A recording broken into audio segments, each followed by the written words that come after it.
Hey everyone, today we're going to be going over differential reinforcement slash consequence strategies for our training. So let's just get right into it. I wasn't switching sides. Okay, here we go. Differential reinforcement training. We're going to teach ways to promote learning by living a healthy life. That's going to be the first part of the training. We're going to talk about the different types of consequences, and then we're going to talk about differential reinforcement itself and talk about the different strategies and ideas behind differential reinforcement. So let's get into it. So the first part of our training is to review that, hey, if we live healthy lives, if we eat good food, if we get adequate rest, if we hang out with good people, if we get sunlight, if we do all those things that are healthy for us, it increases a protein in our brains called BDNF, brain-derived neurotrophic factor. So it's a protein that plays a critical role in the brain, particularly in neuronic survival, growth, and plasticity. It's essential for learning, memory, and various brain functions. Increases brain plasticity. So we said that already. When your brain cells get damaged or face stressful situation, having a high BDNF protects them and helps them come back stronger. So having high BDNF is a way to help protect your brain, but also to grow and repair your brain. So as we're learning, kind of what's going on is our brain are making new connections in our neural network. And this study showed that BDNF, having a high BDNF, makes this learning process that much easier. So think about like maybe a kid who's going to school, they want to make sure that he eats a breakfast before he goes, he gets a good night's sleep, he's outside playing, he's getting sunlight and those kind of things. All those things kind of increase BDNF so he could go to school and be fully aware and absorb a lot of information being thrown at him by his teachers. So we could essentially do the same thing to help our VIPs, encouraging them to live a healthy life, engaging in exercise, eating right, getting outdoors, increased heart rate activities can really help increase the potential that our VIPs can learn. And same with us. If we do those things, our brain will be feeling that much better and be able to kind of function that much more effectively. So there's ways to increase BDNF, like exercise, enriched environments. We talked about some of these, getting sunlight, being social, deep sleep. But what you guys just need to know is kind of like things that we know are naturally healthy for someone are ways that increase BDNF for our brain. Things that are good for our body and our brains are just ways that we are increasing BDNF. And there's also foods and supplements like turmeric, dark chocolates, and fatty fish that also could increase BDNF. So and the way I think about it with our VIPs is that, when if they're lacking in one of these areas, like exercise or eating right, I may travel down that path as a way to make treatment goals or interventions in my behavior support plan. So tell me ways that you guys helped your VIPs increase BDNF in their life. What have you guys been doing? One of my clients being my yoga assistant, so she helps me do the yoga poses through our yoga class at program. Very nice. So she's helping you do the poses, she's engaging in exercise. And I think this person also you guys encouraged to get back to the gym, right? Yes. So just another way, and think about it, when we go to the gym, when we do these healthy activities, we feel good, right? So if we feel good, we're much more likely to engage in, learning behaviors, other types of behaviors that are probably positive, and we just feel better. We feel good. So nice job, Sue. What else? What other ways, guys? I could speak for somebody that I was talking to earlier today. They're meeting up with another BSC and their VIP. They're gonna go attend something new and they kind of socialize and interact with each other and make these new connections in our brain and just hang out with somebody that has maybe similar interests and kind of connect that way. Nice, yeah, and especially like a VIP, they may not attend a program, or maybe, after school they kind of fell out with their peers, like attending social events, making connections with our VIPs, developing friendships, super important part of our life. And I mean, I've been in many houses with VIPs where their kind of only friend is their mother or their father or their primary caretaker, and they really have no one else outside that small circle. So, hanging out with a variety of people, making friends, super important for our social brain as being human beings. So nice job, Brandon and Mike Marr, and have fun on your outing. You beat me to it, but thank you, No, it Brandon. is. Yeah, man, no problem. So, anything else? Anyone else? This is just kind of a different one because I you have like turmeric on there, and so it's not Yeah, something that I introduced. But one of my clients, my his mom actually makes him like a turmeric warm water lemon juice beverage for him to drink. very nice, very cool. Interesting. Yeah, very cool. All right, so great, a lot of great ways that we're trying to help our VIPs feel better and learn more effectively. So BDNF, check it out. Check it out and notice things in your VIP's life that maybe, and they would want to work on it and want to improve. So, these are some of the ways we could help them live a better life and feel better. BDNF. So we're going to move on to talk about effective reinforcement. So these are just ways that when we're delivering reinforcement, and we know that reinforcement is the one way through operant conditioning that behaviors will maintain in the future. So the more effectively we could deliver reinforcement or set up reinforcement, the better we will be as clinicians. And also, I use a lot of these ideas to teach staff that I'm working with how they could deliver effective reinforcement while they're working with my VIPs out in the field. So these are going to be 6 ways that we could deliver effective reinforcement. So the first one is immediate, right? So the first one's immediate. So consequences that are being delivered during or immediately after behavior could have a more powerful reinforcing effect. They definitely do. Then consequences that are delivered later, or there's a delay to reinforcement. That immediate reinforcement is very strong to maintain behaviors.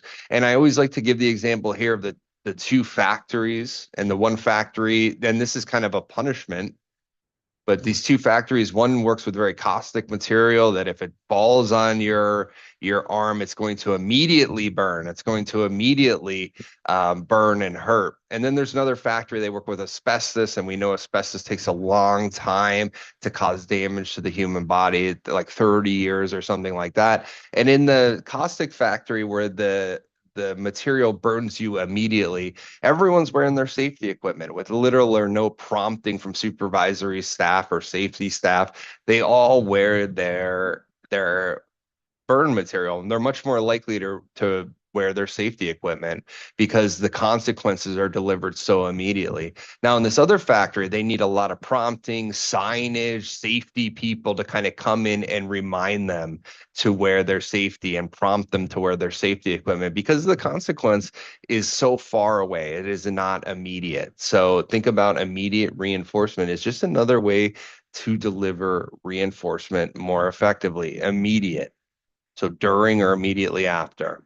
Distinct, make sure that we have the VIP's attention when we're delivering reinforcement. If we're using a token chart or we're simply giving verbal praise, make sure you know that you have the VIP's attention. And that kind of is common sense, but important to point out. Descriptive. So make sure when you guys are giving your positive praise statements that we're not sitting there saying, good job, but we actually describe the behavior we are reinforcing. So we're going to point out and say, great job brushing your teeth. Great job washing your hands. Great job introducing yourself to that new peer. So I'm gonna point out in my positive praise statements the behaviors that I like to see again, the behaviors, and that's a way we could deliver a more effective reinforcement with our positive praise statement. So being descriptive. Preferred, make sure you know what kind of consequences that your VIP prefers. And we know that just because the VIP finds something preferable doesn't mean it's going to have that reinforcing effect, but it is more likely it will have that reinforcing effect. But I want you guys to delve a little bit deeper into this idea, because when we're thinking about like a problem behavior that's maybe maintained by attention, I want you to think about, well, it's not just like any kind of attention, right? We know people that like all kinds of different attention. So what kind of attention does your VIP prefer? What kind of tangible items does your VIP prefer? What kind of breaks does your VIP prefer? What are the qualities of those breaks? And if we kind of learn about what's maintaining problem behaviors, we could use the same type of things, whether it's a positive praise statement or a break, and we could use the same qualities that are maintaining problem behaviors for replacement behaviors we're going to teach. So super important we know the quality of reinforcement and exactly the specific attention or tangible items that our VIPs may find preferable, and tailor fit our reinforcement to kind of go along with that. Varied. So making sure that we are delivering a variety of reinforcement throughout the day. And I always bring up the buffet example here, where we go into the buffet and there's a wide variety of food. We start contacting reinforcement. We're very hungry. We're shoveling food. Maybe we're so hungry. And as we're contacting that food reinforcement, it starts to get what happens, guys? What happens when we go to the buffet? And we're very hungry. What happens when we start contacting that food reinforcement? At least I know for myself, I I'll eat pretty quickly, and then I end up getting full after a while. But if I'm hungry, I'm really gonna go after the food.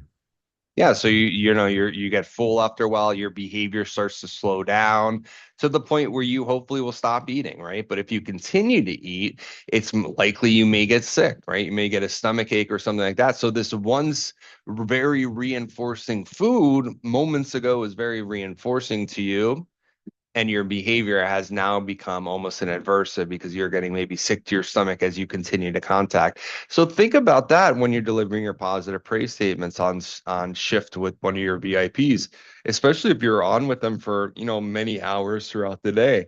And be careful to not deliver the same positive praise statement throughout the day, or the same types of reinforcement throughout the day, because essentially what's happening is as the day goes on, the effectiveness of that reinforcer is diminishing. So making sure that we have a variety of different reinforcers is another way to make reinforcement very effective. And as we contact reinforcement, and think about it as like a survival mechanism. It's if food was always reinforcing, we would potentially eat till we died, right? So these things are kind of baked into evolution and biology to make sure that we don't continue to eat even though food is reinforcing. And then eventually, it will become an adversive and it will stop our behaviors. So making sure we are delivering a varied form of reinforcement for our VIPs. And then finally, certain. So reinforcement that's delivered for every instance of behavior is much more likely to maintain behaviors, especially for a new behavior we're teaching, instead of reinforcement that's only delivered some of the time. And here I like to give the example of the seatbelt. You guys heard me talk about the seatbelt probably a million times at this point. And in the car in the 90s, no one wore their Definitely. seatbelt, right? Hmm. So you tell the story, Brandon. So I know how, even like when I remember I was younger, like I'd get in my parents' car and I'd go to sit down, and there would be this one, like a seatbelt mechanism. You close the door and then it's on like a track and it goes all the way back, and it kind of would seatbelt you that way. But you could just unclick it pretty easily, and there was no like direct consequence after that. Well, the consequence is that I don't have to wear my seatbelt now. So I think progressively with time, I'm pretty sure the government came up with some kind of mandate, even within like the last 5 years, where, it detects you sitting in your seat. There's like a pressure sensor. You're not wearing your seatbelt. It adds some kind of aversive stimuli in the form of a chime, a beeping, a flashing message. And sometimes, in cars from like 2010, they'll turn themselves off. but these more newer cars, it's just a very persistent beeping chime. So eventually I want that chime to go away. So then I buckle my seatbelt, it goes away, no problem. Now to the point where, it's happened so many times where we get in the car, you sit down and I automatically just put my seatbelt on without really thinking twice about it. Cause I know I don't want that chime. And if you want to say big car industry has trained me to put my seatbelt on now, which it's not a bad thing, but it's interesting how, I guess we could utilize ABA for putting seatbelts on and keeping us safe. Yeah, And and it's think right about away it. too. Getting pulled over by the police might have been a consequence, getting a ticket, getting in an accident, hurt, not wearing your seatbelt.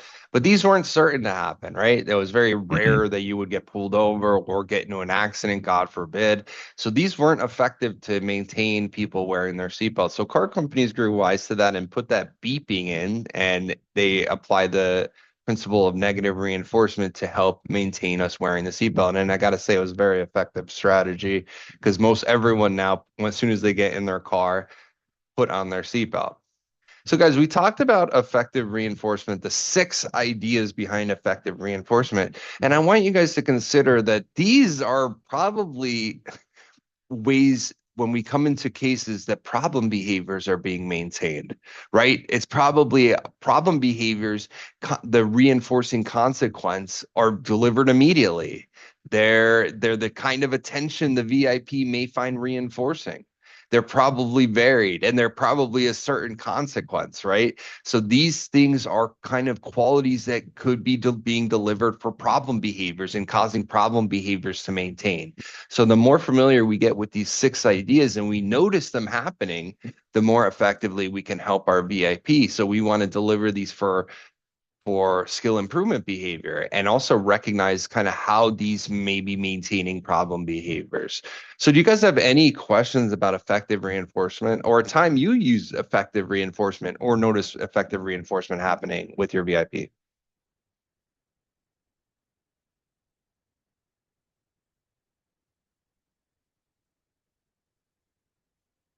Well, every single day with my buddy at program getting his drink, he gets to get that drink or that snack every day, and his behavior is holding good for the past year, and we see that in the data. So I would say that's pretty effective. Okay, very nice. So yeah, recognizing his behaviors continuing through the future and kind of what's happening and why our VIP continues this behavior. So nice, cool. Appreciate it. Anyone else? I know I'll just share real quick that I quickly get stuck in the good job, buddy, great job. I really get it's very quick and it happens all the time for me.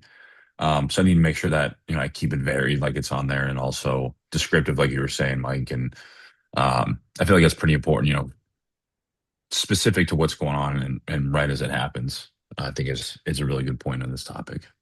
Ken Smith reviewed a game with me one time, especially if you're working like with one other staff, maybe a direct care worker or a BHT, and they made a game, and the game was that if you could only deliver a positive praise statement that was different from a previous one that was given throughout the day. And if you did, you got 1 point. And if you repeated, you would get 0 points. And at the end of the day, they would kind of see who had more points and they would win the competition.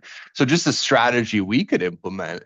And we call that a lag schedule in ABA, but just another game we could implement to kind of ensure that we are delivering that effective reinforcement ongoingly. And it's easy to fall into the good job, and I fall into it all the time with my kiddos and the VIPs I work with. But recognize it and upgrade kind of your reinforcement game by being descriptive, delivering it immediately, and those kind of things, and help the staff kind of teach the staff about some of these ideas because they're going to be with the VIP probably 5 times as often as you are. So it's important that they know these ideas too, that they're not just saying good job throughout the whole entire day and their positive praise statement isn't reinforcing the behavior as we'd like. So just other things to think about with these 6. Thank you. So we're going to talk about types of consequences. So we know reinforcement, and we talked about it so much already. What do we mean by reinforcement? Maybe this should be like the first slide, really. What do we mean by reinforcement? What does it mean? It's important we know this.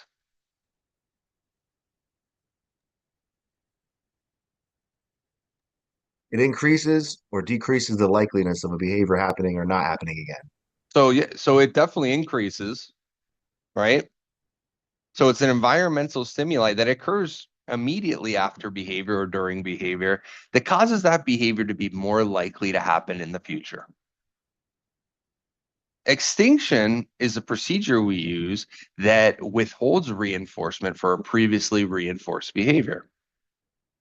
And then finally, punishment, which is kind of the opposite. And we don't mean anything bad when we mean punishment, but it's the opposite effect of reinforcement that punishment consequences are likely to cause that behavior to decrease over time, right? So and what's important to consider here, guys, is just because we think something's preferred or we think something it might be reinforcing to our VIP, we don't know until we do what?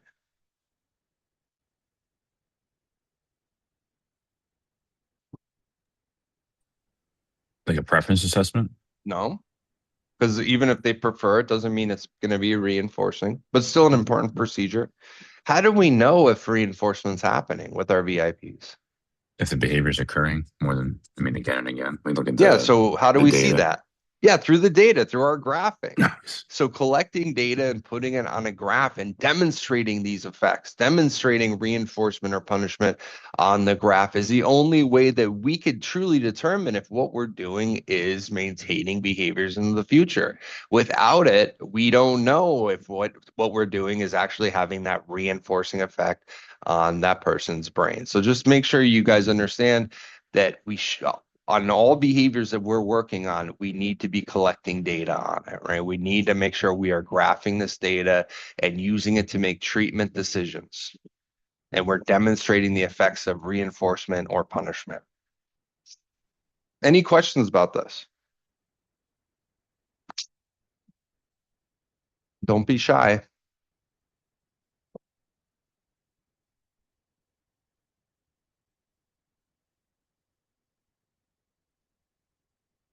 Okay. Finally, we're going to get into different differential reinforcement procedures. And we should be using these ideas in our treatment plans, in our treatment approaches when we're working with VIPs. But also, if people in this room are going to sit for their RBT exam, this is a key part of the competency review and questions that you'll be asked on the exam. It's going to be about differential reinforcement. So what does differential reinforcement mean to you? Different types of reinforcement. Yeah, we're gonna be delivering kind of.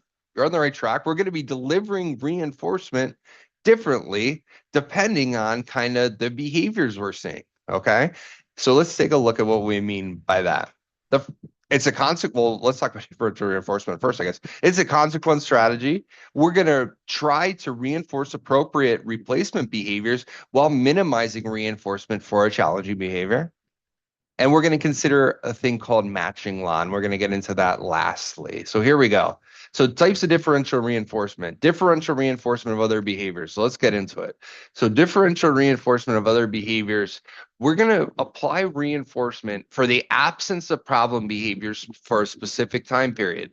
We're going to reset the interval of problem behaviors occur, and we're going to make sure we combine this method with other differential reinforcement procedures. So basically what we're doing here is we're setting a time, an interval, and we're saying that, hey, if this person doesn't engage in some type of problem behavior that we've targeted, after 5 minutes, after 10 minutes, we're going to be delivering reinforcement at the end of the interval.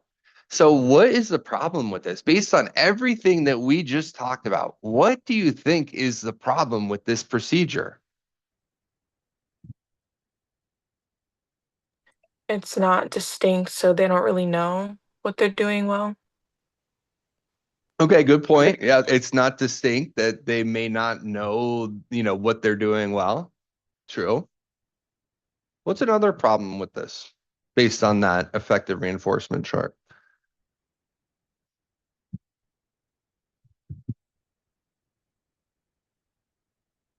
It's not immediate.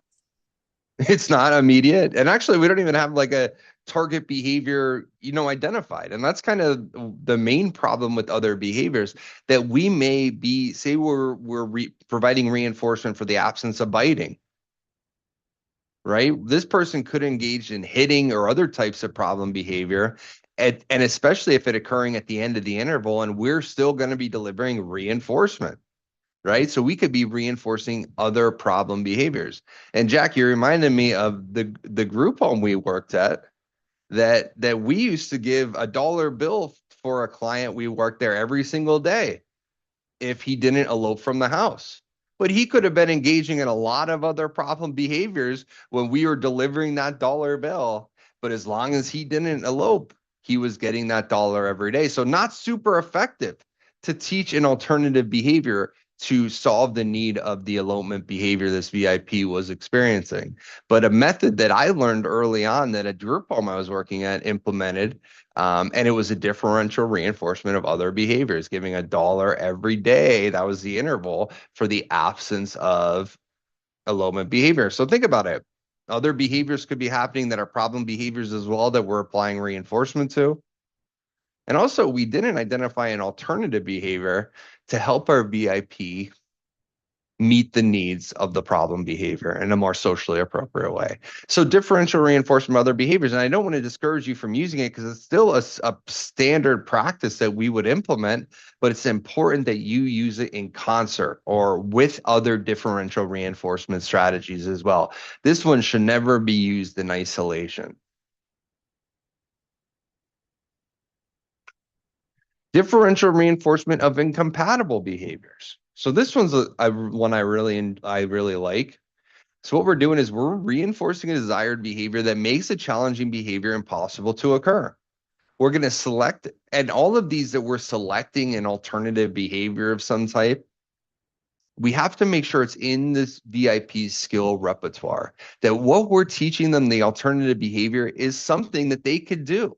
And why is that important? I mean, it's kind of common sense, but why is that important? feel like especially in the beginning, let's say it's something I have somebody ask me to why don't you take this motor apart? I'm like, what do you mean? Like I get really discouraged. I'm gonna make a bunch of errors. I don't know how to do it. I'm not really contacting the reinforcement. So this is really annoying. I'm not doing this. But if it's something I'm familiar with doing, then maybe I can contact the reinforcement and be more likely to do it again in the future.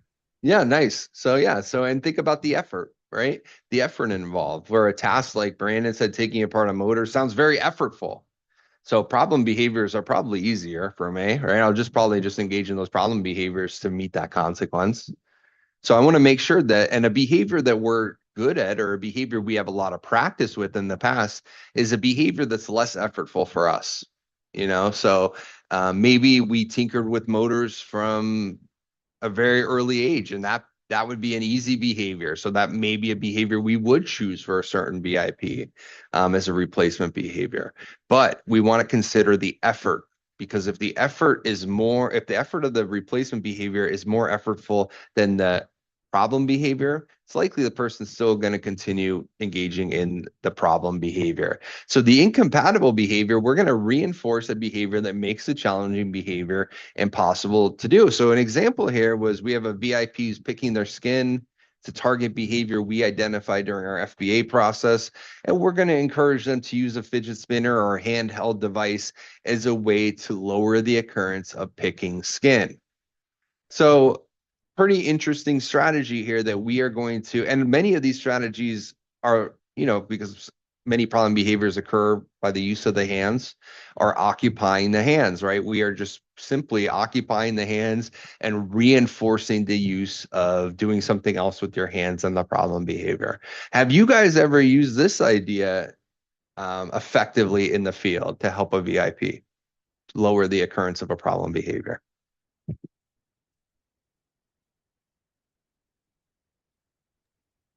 I could speak on an example. There was a VIP a day program that was engaging in a lot of scratching behaviors, walking past people and kind of scratching them with their hands, or maybe even himself.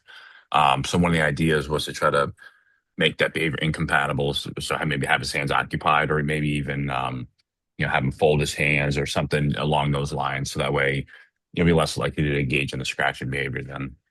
Nice, yeah. And we're encouraging them to engage in that behavior, and then we're applying that reinforcing all the ideas of effective reinforcement for that replacement behavior that we're teaching, right? Great job folding your hands, great job using the fidget spinner, and those kind of ideas. So we're reinforcing the use. And we talked about this yesterday for a client at the day program. We're not going to get into the details of that, but another incompatible behavior that we're trying to help this person stop a problem behavior by promoting an incompatible behavior. So just another idea. Do you guys have any questions about this DRI? And I also want you guys to recognize that sometimes this is written DRI and the other one's DRO. So the DRI, any questions about it or anything to add?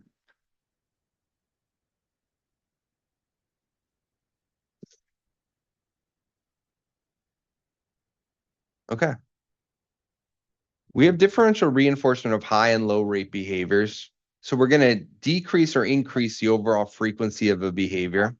I'm not going to talk too much about this one, but if we notice a behavior that our VIP is engaging in that should be occurring more often or should be occurring less often, we can withhold reinforcement until we see the number we'd like to see. And usually this is like a level approach where we're going to like slowly work towards the goal level. What could be a behavior that we help a VIP with for this? That comes to mind for me for adult VIPs. What might be a behavior we use this strategy for?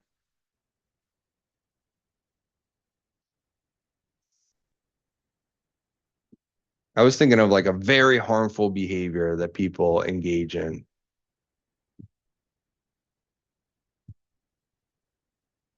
I mean, that's very broad, I guess. Think about cigarette smoking, right? We have a VIP engaged in cigarette smoking. Maybe they're smoking 20 cigarettes a day, and we want to get them to be smoking a reasonable amount, maybe like 5 or 6 a day.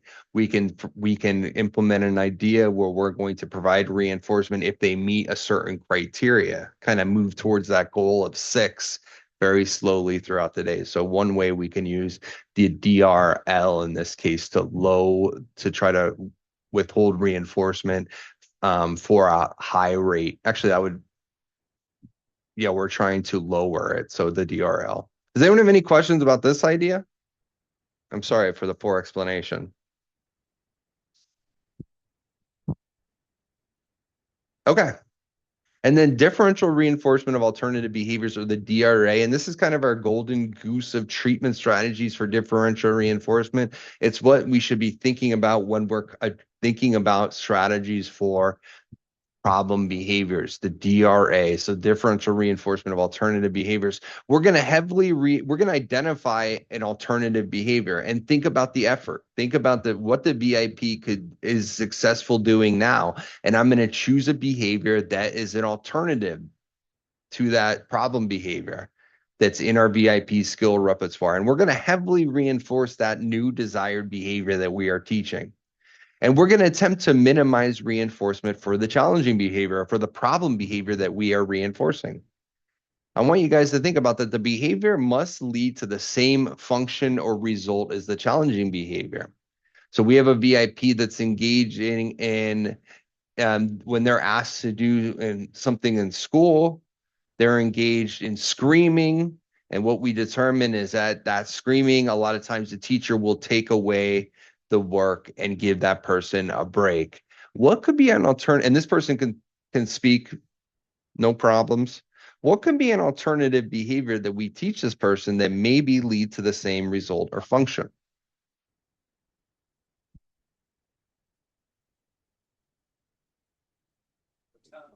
To just raise their hand and ask for a break? Yeah, we can teach them to raise their hand and ask for a break. So that would be a great alternative behavior to teach this client. Not only is it more socially appropriate, but we're going to teach them a lifelong skill and hopefully lower the occurrence of yelling. And what I want to do is consider the qualities of that break. I want to consider what that break looks like that's maintaining that problem behavior. And I want to try to dish it out now for the alternative behavior, because I know it was effective in maintaining a problem behavior. So that's a clue that it would probably be very effective maintaining an alternative behavior that I'm trying to teach our VIPs. So that's just a great, and I appreciate the example, just a way that we may think about teaching an alternative behavior. So again, the behavior must be less effortful than the challenging behavior because we're going to consider the VIP's skill or repertoire and choose an alternative that is less effortful than the problem behavior that leads to the same reinforcement or a greater form of the same reinforcement. And the way to think about challenging behaviors, guys, is there's a need there, right? The VIP's meeting a need through a problem behavior. So we are going to help lead them to the same need by teaching a more socially appropriate behavior. Okay, differential reinforcement, alternative behaviors. Tell me a time where you guys use this effectively in your work. I know when I'm with my one VIP, sometimes he'll twirl his underwear and we'll give him a popper so that he could play with the popper instead in place of the underwear. Nice. So like the DRI strategy. Nice, nice one. Very cool. Yeah, occupying that VIP's hands to make that problem behavior less likely to occur. Nice job. And don't forget to apply that reinforcement for using that popper because we want to see that more often and not the other behavior that we're trying to reduce. So nice approach. Good job. Anyone else using the DRA effectively to help our VIPs meet their needs? I'm sure we use this all the time.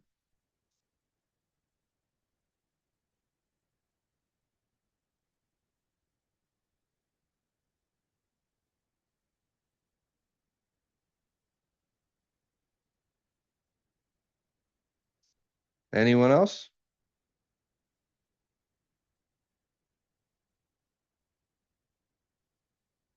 DRA.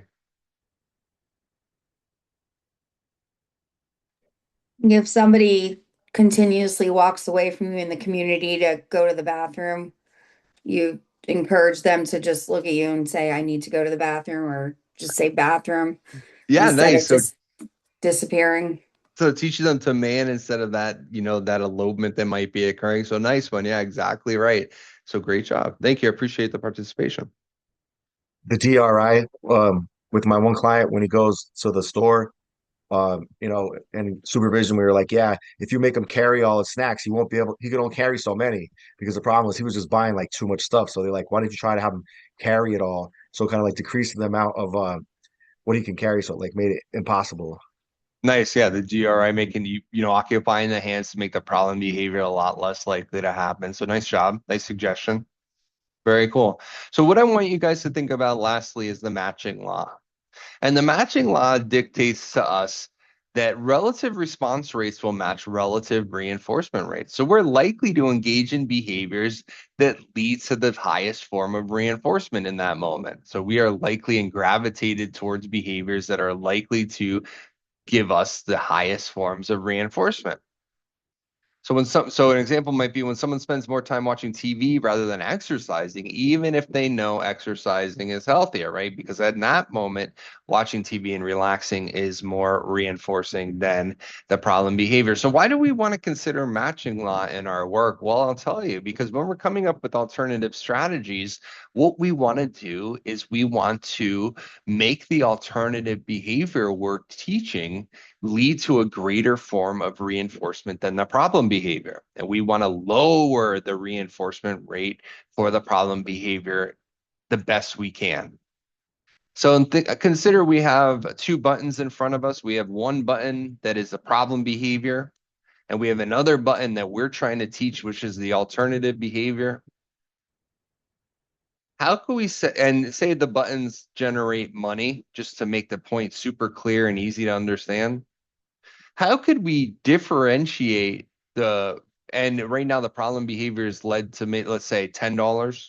Every time I engage in the problem behaviors, I get $10 as a form of reinforcement. How can I, as a clinician, come in, think about teaching an alternative behavior here that leads to a greater form of reinforcement? What should we do with the alternative button?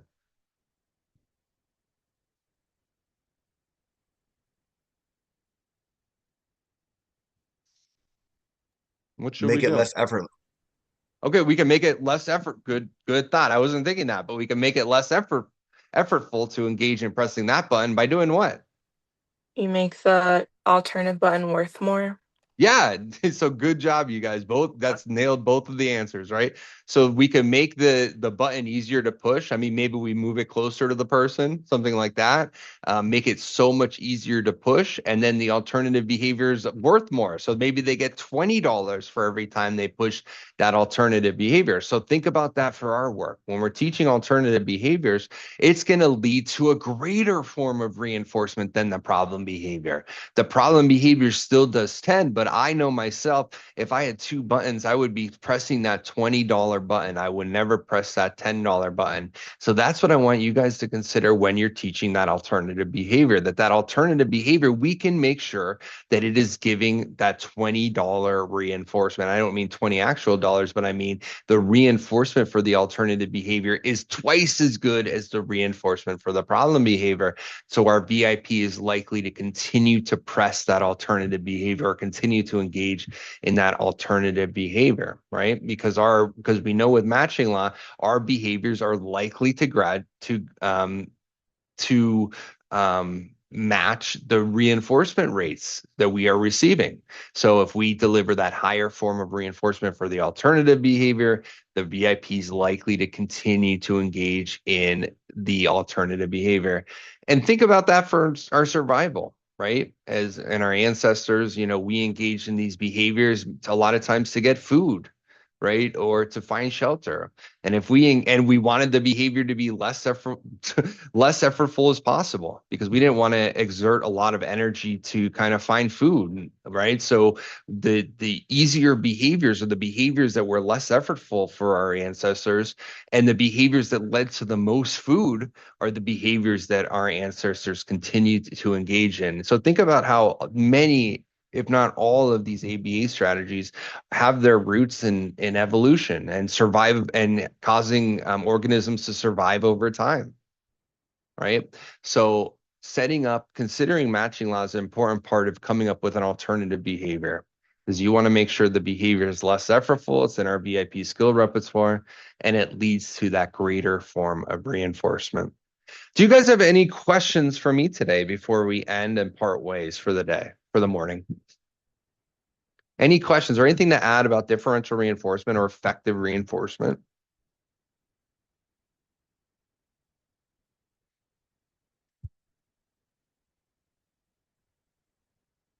All right. Well, thank you very much for joining me. And I'm always available for you guys if you wanted to reach out on Teams. And I hope you guys have a great rest of your day. Take care. Have a great day. Thank you.